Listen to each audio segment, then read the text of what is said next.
Olá, muito boa tarde. Aqui é o Wagner Borges falando. Estamos começando o programa Viagem Espiritual, aqui pelos 95.7 FM da Rádio Mundial de São Paulo.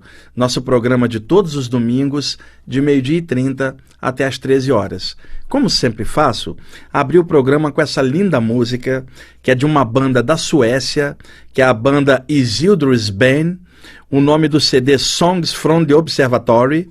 Vocês escutaram a segunda faixa do disco, que se chama Without Grace. E esse disco é legal porque essa banda sueca Isildur's Band está com a participação da vocalista sueca Mariette Hansson, que usa um pseudônimo de Mary Jet. E ela tem uma voz muito bonita. E ela está como convidada nesse trabalho do Isildur's Band. Então vou repetir, o nome da banda é banda da Suécia, uma banda de rock progressivo, Isildur's Band. Nome do CD, Songs from the Observatory. Nome da música, que é a segunda faixa do disco, Without Grace, com a participação da Mary Jet, que é o pseudônimo da Mariette Hansson, que é uma vocalista sueca também muito bonita. Inclusive, ela é descendente de exilados chilenos que se exilaram na época do Pinochet, aqui no Chile, no Cone Sul, na América do Sul. E a Suécia recebeu muitos imigrantes aqui da América do Sul na época das ditaduras, aí na década de 70, tanto imigrantes do Brasil, exilados, né, quanto da Argentina, quanto do Chile, do Uruguai. A década de 70, todo o Cone Sul aqui estava em poder de ditaduras militares, e nós sabemos aí quantas coisas rolaram aí de tortura, principalmente na Argentina e no Chile, onde o negócio foi bem pesado. Bom, e ela é descendente de exilados chilenos, ela cresceu na Suécia e hoje ela funciona como se fosse sueca. Ela cresceu lá, ela canta em inglês, a voz dela é muito bonita, é uma morena, estilo indígena, muito bonita. E é incrível, Evaldo, você vê um DVD da banda do Isildur's Band, os suecos brancos, e a vocalista uma morena, estilo indígena, e o pessoal fala, de onde saiu essa morena? Ela é filha de exilados chilenos e cresceu na Suécia, por isso o biotipo dela físico é diferente, né? E essa banda Isildur's Bane é uma banda de rock progressivo da Suécia, assim, maravilhosa. Eu tenho todos os discos dessa banda, eu gosto muito. Vamos lá. Temos aqui o nosso amigo Evaldo Ribeiro, que está aqui hoje dando suporte aqui para a gente no programa. E eu falei para o Evaldo, acho que você vai gostar muito dessa música do Isildur's Bane. Ele gostou bastante. Eu falei para o Evaldo também, Evaldo, eu vou contar um caso hoje que eu acho que você vai gostar de escutar. Semana passada, eu tinha o projeto de contar esse caso, é o caso do seu Aurélio, até cheguei a comentar aqui. Só que aí acabei escrevendo aquele relato do Preto Velho fora do corpo, que eu comentei aqui, e acabei protelando o relato do seu Aurélio, então vamos fazer isso hoje. Bom, para entender o relato que eu vou contar, deixe eu contar um pouco da minha história também. Eu tenho atualmente 52 anos, eu sou carioca, eu nasci no Rio de Janeiro e eu moro em São Paulo desde 1990, mas eu já vim em São Paulo durante a década de 80 fazer palestras, cursos, eu ia e voltava, ficava entre o Rio e São Paulo, até que em 1990 eu me mudei definitivamente aqui para Sampa, mas a minha família está toda no Rio de Janeiro, inclusive a minha filha mais velha, a Helena, que tem 23 anos, mora no Rio de Janeiro, em Duque de Caxias, na Baixada Fluminense. E eu cresci na Baixada Fluminense do Rio de Janeiro, também na cidade de Duque de Caxias, no bairro São José. Cresci ali filho do pai carioca, branco, descendente de portugueses, e a minha mãe, morena baiana, bem morena, descendente de franceses cruzados com índios. Né? E aí eu nasci ali, eu e meus irmãos, nós somos em 3. Cresci então no bairro Vila São José, na cidade de Duque de Caxias, na Baixada Fluminense do Rio de Janeiro. Ali eu conheci muitas pessoas em condições, naturalmente, de crescer sem grana.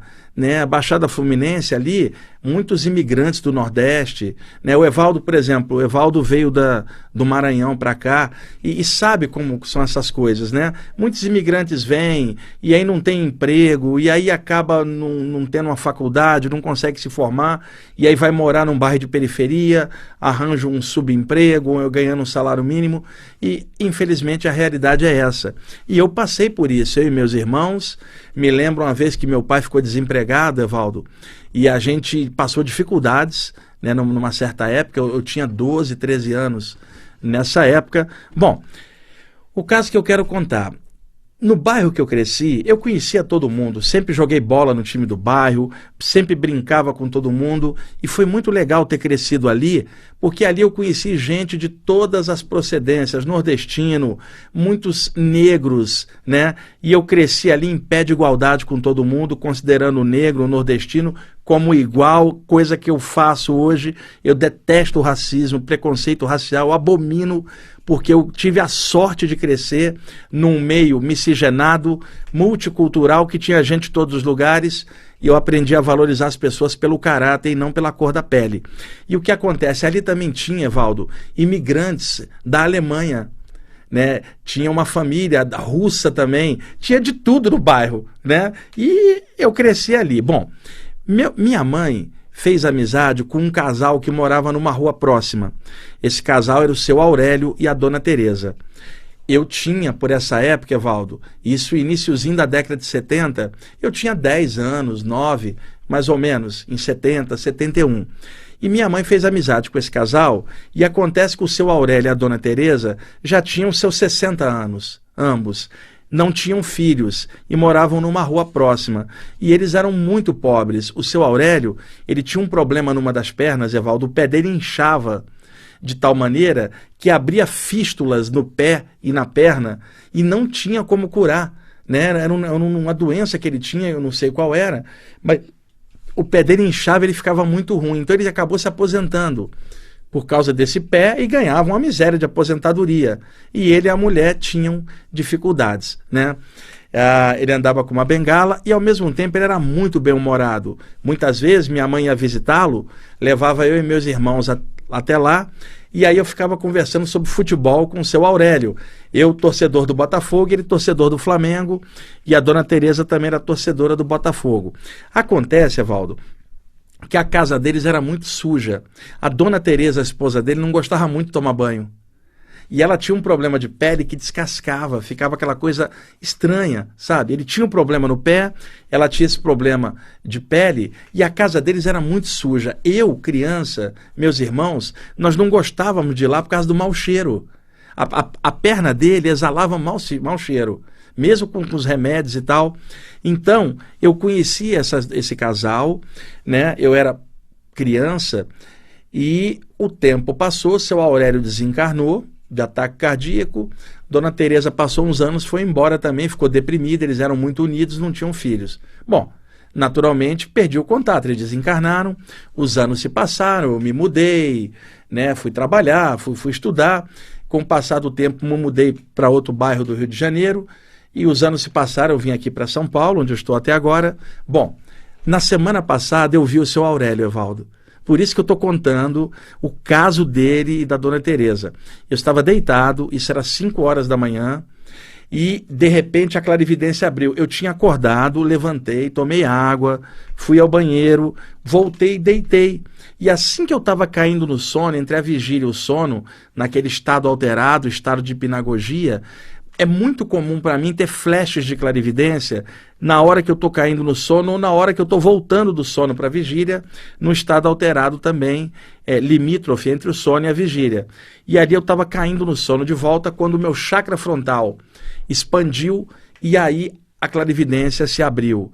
E aí o que eu via? O seu Aurélio em outro plano.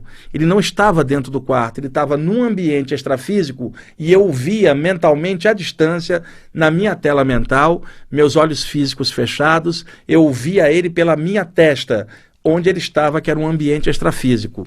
E o ambiente era grande, era como se fosse uma enorme tenda indígena, mas não chegava a ser uma tenda indígena, mas lembrava muito. Ele estava dentro dessa tenda circular, inclusive, e dentro do ambiente onde ele estava, tinham vários quadros assim pendurados na parede, quadros do Shiva, da Mãe Divina, Iemanjá, tinha divindades assim, de todas as procedências orientais e ocidentais. E o rosto do seu Aurélio assim, remoçado. Seu Aurélio parecia ter uns 45 anos. É muito comum o espírito, quando está bem, ele remoça a aparência, aparece com aquela expressão vivaz, né? Parece bem mais jovem. A expressão sadia, vestido com uma camisa branca, uma calça amarronzada, tipo calça indígena, né? E indígena que eu digo, índios da América do Norte. E uma camisa branca, um cordão, um medalhão assim no peito, me olhando, os olhos brilhantes, a expressão de um espírito lúcido, a expressão simpática, e aí mentalmente ele se comunicou comigo por telepatia.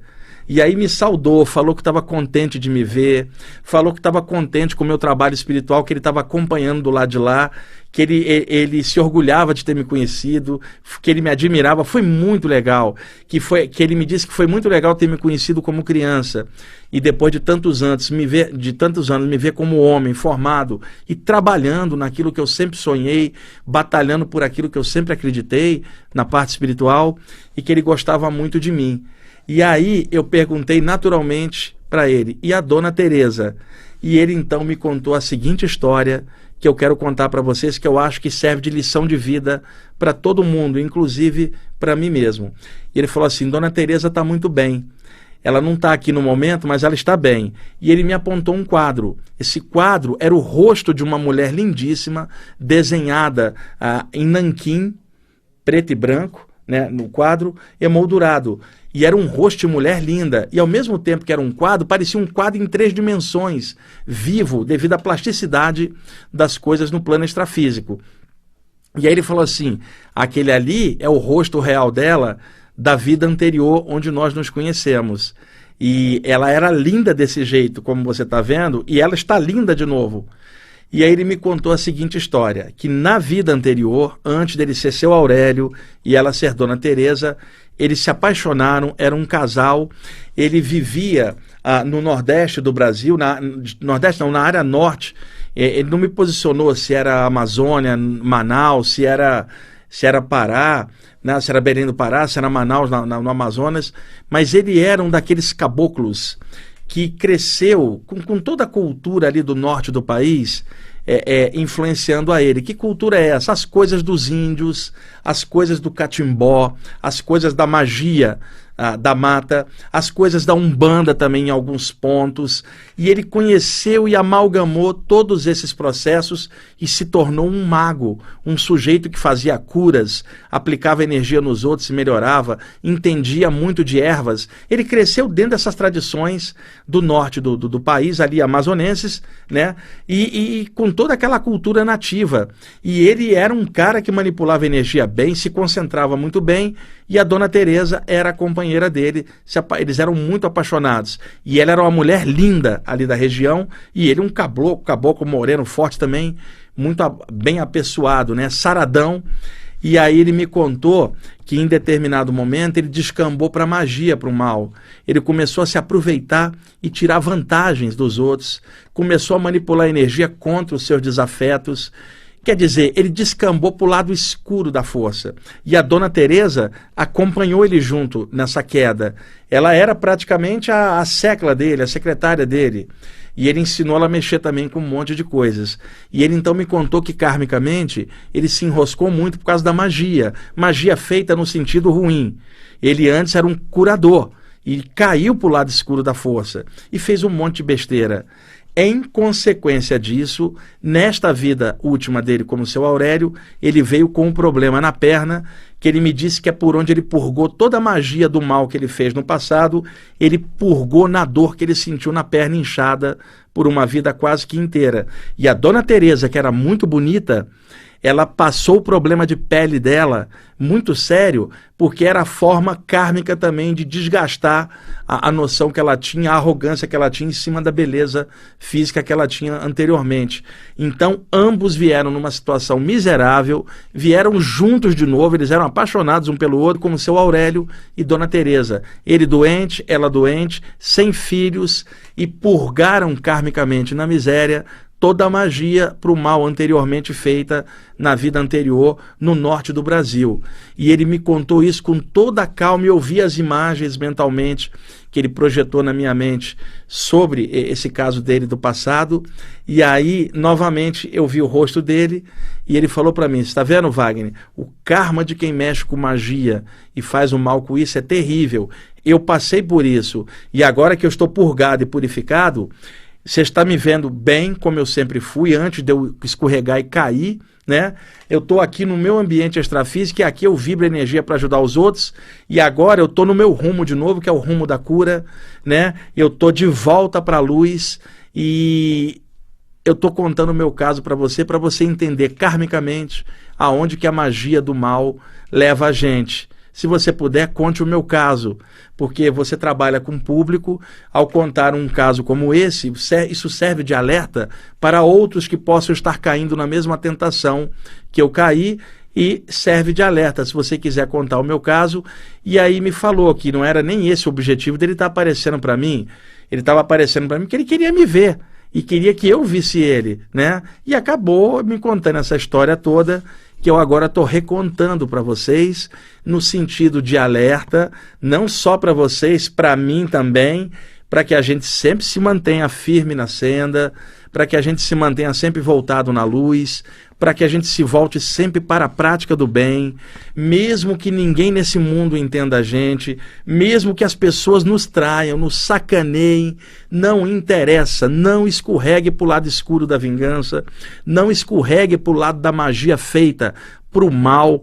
Pelo contrário, batalha, trabalha para crescer, vence a si mesmo, vence a maldade, vence essas forças trevosas dentro de si mesmo, mas não escorrega na coisa do mal, não manipule energia para ferrar os outros, não manipule a mente dos outros para finalidades egoístas suas mesmas. Pelo contrário, use energia para curar, Usa o pensamento para beneficiar o mundo, projetando formas de pensamento virtuosas e regeneradoras. Use inteligência para clarear a consciência. Use o coração para expressar sentimentos de amor nobres, maravilhosos. Usa as energias para a prática do bem. Faz alguma coisa legal. Nenhum de nós está aqui na Terra à toa, e muitos dos relacionamentos que nós temos às vezes também são kármicos, como era o seu Aurélio e a Dona Teresa, que acabaram se emaranhando na mesma magia ruim. Mas graças a Deus estão recuperados os dois, estão bonitos. Eu não vi a Dona Teresa, mas vi o seu Aurélio e me disse que ela está bem. E eu gostei muito de ter visto ele, né? Então estou contando isso aqui para vocês, pessoal, porque uma das finalidades que eu tenho no meu trabalho é esclarecer as coisas, e muitas vezes a gente esclarece mais contando um caso do que explicando tecnicamente alguma coisa. Por isso que eu conto diversos casos aqui na rádio, escrevo sobre isso, nas aulas que eu faço e palestras eu também conto muitas coisas, porque é uma das formas da gente passar humanidade dentro da espiritualidade, passar uma simplicidade. Eu não sou guru, não moro no Himalaia, não estou dentro da pirâmide, cresci na Baixada Fluminense jogando bola, indo ao cinema, namorando, indo à praia, continuo fazendo tudo isso até hoje, adoro futebol, adoro namorar e vou tocando a bola, adoro música. Então, nenhum de nós precisa ser mestre para ser feliz, e também não precisa ser discípulo de ninguém. Basta ser a gente mesmo, melhorando todo dia um pouquinho, mas sempre focado na luz. Amigos e amigas ouvintes, jamais traiam a luz. Aguenta o sufoco que for, não traia a espiritualidade, que é a coisa mais profunda que existe na sua consciência, é o seu nível de lucidez e de espiritualidade. Sem isso, a vida ficará um vazio para você. E talvez por isso Jesus dizia, Evaldo, de que adianta uma pessoa ganhar um mundo se ela perder a alma. E é essa a causa do vazio existencial que a gente vê muitas vezes em tantas pessoas. A espiritualidade é o que preenche a gente por dentro e que nos ajuda a atravessar mais uma existência, e que Deus ilumine a nós todos para que a gente não caia em armadilhas do ego da gente ou de seres trevosos, que a gente fique firme na luz, sabe? Sempre em espírito e verdade. Evaldo, estamos chegando em cima do horário? Estamos, né? Gente, telefone de contato aqui em São Paulo, 2063-5381, e o site na internet ippb.org.br. Vamos repetir, ippb.org.br. Evaldo, obrigado aí pela ajuda no programa de hoje, e espero que esse relato, amigos ouvintes, tenha sido criativo e útil para a reflexão de vocês, porque para mim, pelo menos, serviu de alta reflexão para mim também, tá bom? Muito obrigado aí pela audiência de vocês, uma boa tarde de domingo para todos, até mais.